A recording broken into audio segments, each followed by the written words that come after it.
Kophummaa jechuun faamiliirraa yookaan hawaasarraa yookaan immoo bakka hojiirraa mana barumsaarraa akka duritti nama wajjin waliin makamanii sooshaalaayz godhuu hogguu dadhabanii kophummaan dhalata. Yeroo baay'ee kan rakkina kophummaa kanaan rakkatanii namoota umriin isaanii hagam ga'udha. Kuni yeroon jijjiiramaa deemaa jira. Yeroo COVID boodaa kana yoo laallee kophummaa kanaan walumaa galatti namni umrii gurguddaas ijoollee xixinnoos umrii 15 irraa ilaa 29 kan jiraniif hundinuu kophummaa kanaan miidhamaa jiranii. Garuu akkaataa kophummaa kanaan itti miidhamaa jiranii kuni adda. Dargaggeeyyiin amma kophummaan kan miidhamaa jiran maali? Kompiitaraa fi sooshaal miidiyaa kanaa duraan hiriyoota isaanii wajjin faamilii isaanii waliin haasa'uu ka turan san namuu kompiitaruma kanarratti yookaan telefoona irratti fookas godheetuma haasa'uunii isaanii hundinuu karaa miidiyaatiin waan ta'eef kophummaan ijoollee dargaggeeyyii irratti itti hammaachaa dhufaa jira. Garuu irra caalaa COVID kana booda amma akka sarjan jeneraaliin ibsetti 1 in 2 nama lamarraa namni takka Ameerikaa keessatti rakkina kophummaa qabaa jedhanii riisarchiin kana hima. Kanaafuu kophummaan kan miidhamu umrii murtaawee miti. Walumaa galatti ilmi namaa durirraa caalaa kophummaa miidhamaa jira. Egaa nam tokko kophaasaa ta'uu yeroo filatu mallattoo gaarii miti jechuudha akka fayyaatti.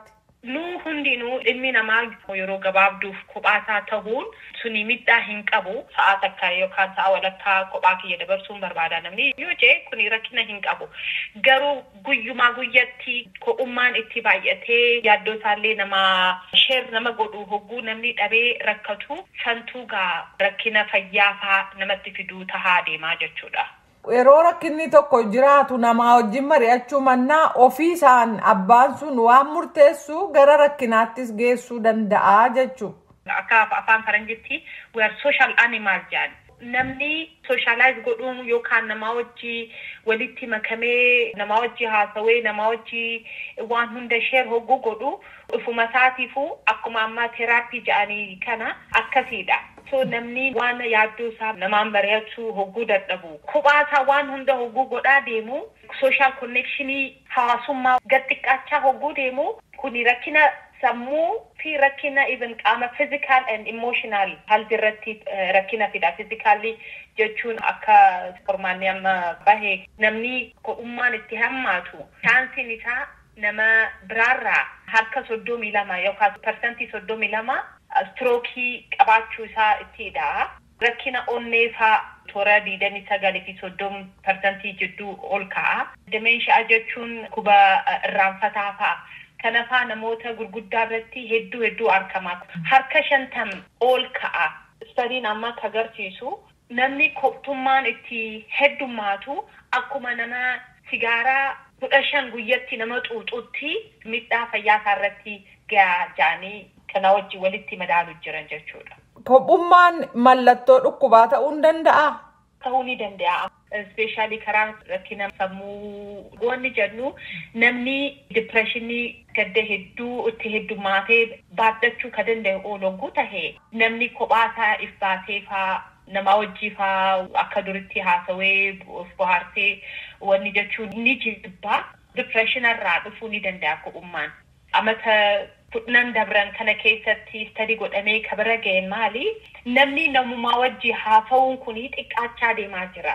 2003 fi 2020 jidduu amata 17 namni duraan guyyatti daqiiqaa 60 minutes nama wajjii ka haasawaa wanni jiru amma daqiiqaa 20tti gad xiqqaatee jira. Lakkuma miidiyaan babal'achaa deemu, lakkuma namni teknoolojii wajjii fookas godhaa deemu. COVID booda immoo maaltu ta'ee mana isaatti cufameetuma taa'a. Sun immoo kophummaa kana heddummeessee hammeessee bakka amma jirrutti akka geenyu nu godhee jira jechuudha. Nama kophummaadhaan rakkatuu fi attam gooneetu gargaaruu dandeenya. Kophummaa kana ka fidaa jiru irra caalaa maali? Sooshaal miidiyaa kana. Especially ijoollee yaangii kana laal amma dur gabbahanii faa ala taphatu ijoollee wajjii faa haasa'u ijoollee wajjii waliin dhufu amma faamiliin shan wal bira yoo laaltee shananuu telefoona irra jiran. Akka duritti namni wajjin haasa'u xiqqaachaa jira. Ijoolleen amma hiriyoota kudhanfaa yoo ka qabaatan ta'e amma social media friendii san bakka isaa ka buusan faatti fakkaata friendii hammanaan qabaa jiran. Garuu social media friendiin personal connection yookaan nama wajji walitti dhufanii haasa'uu walitti share ka godhan wal biraa hin dhufu. Kanaafuu social media xiqqeessuu COVID dura fa'aa namni sense of belonging churchii deemaa namni masgida deemaa community fa'aa deemaa amma sunillee hafee jira. Amma yoo ilaalte hawaasa keenya keessatti cidha fa'aa aruuza fa'aa tekstiin yaamamta. So amma telefoonaan illee wal yaamu namni isaa jira. Baga geessee jechuuf tekstuma argatta. Akkam jirta jechuuf tekstuma argatta. So social connection ni suni yookaan nama wajji haasa'uun kuni xiqqaachaa deemaa jira. Aadaa tahaa deemaa jira. Sun immoo fayyaa keenya irratti depression, anxiety jechuun gaa sodaa fi baara daangaan qabne san namatti fidaa deemaa jira. Kanaafuu takko social media xiqqeessuu, community wajji gabbahanii wal bohaarsuu, hawaasa keessatti wanni deemaa jiru yoo jiraate ifuma dirqisnee deemnee nama wajji haasofnee nama wajji walitti hidhaamnee hogguu gallu fayyaa keenyaafis sanuma fooyyessaa deemuu qabnaan jira. Dr. Naomi Abdurrahman deebinaa laattaniif maqaa raadiyoo sagalee Ameerikaan hedduu galatoomaa. Atis galatoome.